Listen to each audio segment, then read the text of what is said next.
Good morning.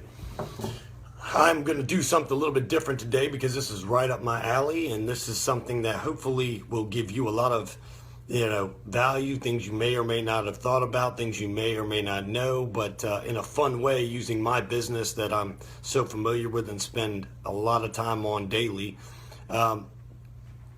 Basically, I'm going to say that the reason for this video is pretty simple. I noticed that there's a lot of things that people will ask me because I train agents. I work, obviously as a realtor in the real estate industry, have been for some time.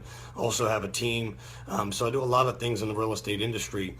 And I realize that people ask me why, a young guy like me has done so well. What am I doing differently, whatnot? And the common answer to my question is I treat people like people. It sounds very simple.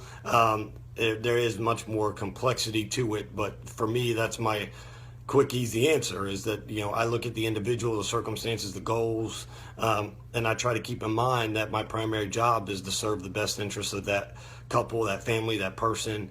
And so that means I got to do a lot of understanding and question asking, things like that. So, and treat everybody differently in each circumstance differently. So I wanted to create this video because I realize a lot of agents don't do some things, and there's a common misconception, that lumps all of us agents into a group together because people feel like we don't tell them things. So I'm going to basically call this video, things your real estate agent should tell you, doesn't tell you, but this one will.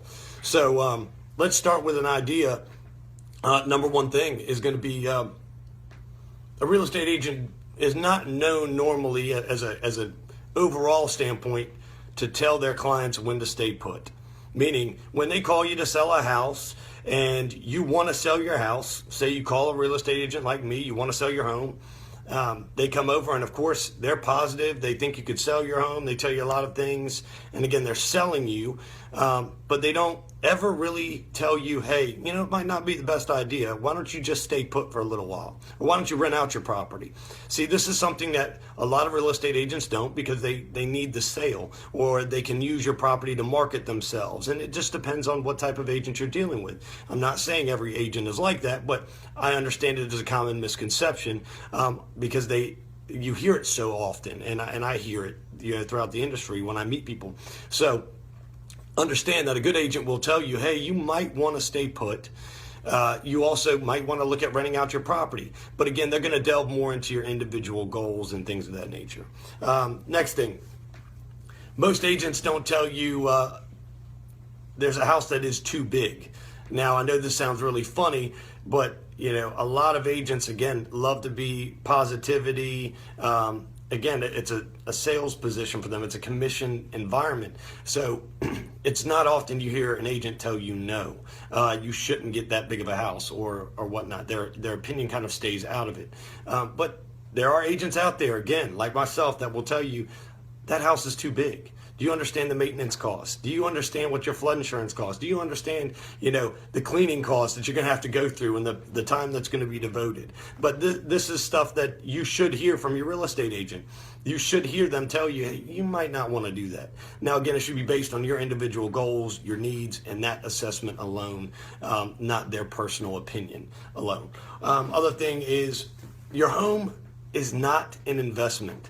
Now, again, your agent should be able to tell you this. Somebody who is financially understanding, really has a good grasp on things. Your home is not an investment. Your home is a savings account that pays you. Let's look at it a little bit differently.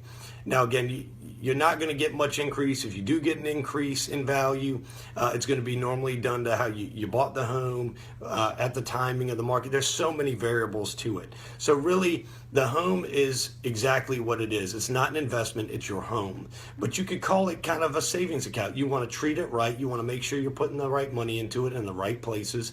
And then hopefully when you go to sell it, over the long term, you should be able to make majority of that money back. Not all of it, again, majority of it. So it does change the dynamic of everything. Next thing, it goes back to a couple of things I said in some of these other remarks. is your agent should be telling you and strategizing with you based on long-term goals, not short-term goals. And that really takes a good agent, somebody who understands strategy, somebody that understands, goal setting, somebody that understands, the thoroughness that needs to be taking place and account for this major, decision in your life. So again, buying a home is a long-term decision. It's not short-term.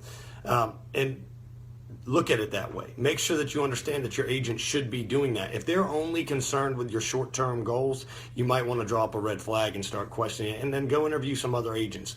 So this is something, again, for me being a real estate agent, hopefully for you, it will be of some help, because you're hearing it from an agent that you should be hearing these things. So a couple more things, and I'll hurry up and get this video over so that I'm not too long-winded with you.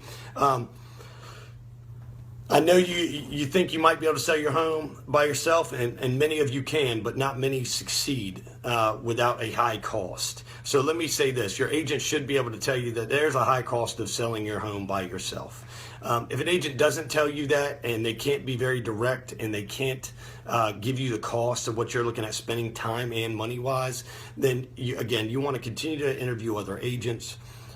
You want to look at somebody who understands the financial aspect of it and can tell you directly what they're going to be spending, what time they're going to be spending, and then basically showing you that that's going to be your job once you're doing it by yourself. So better off getting an agent. I know some people don't want to hear that. They think they might be the experts or can do better than some agents, which, some of you very well could. But make sure that you understand very well that it's going to be a high cost for you to sell.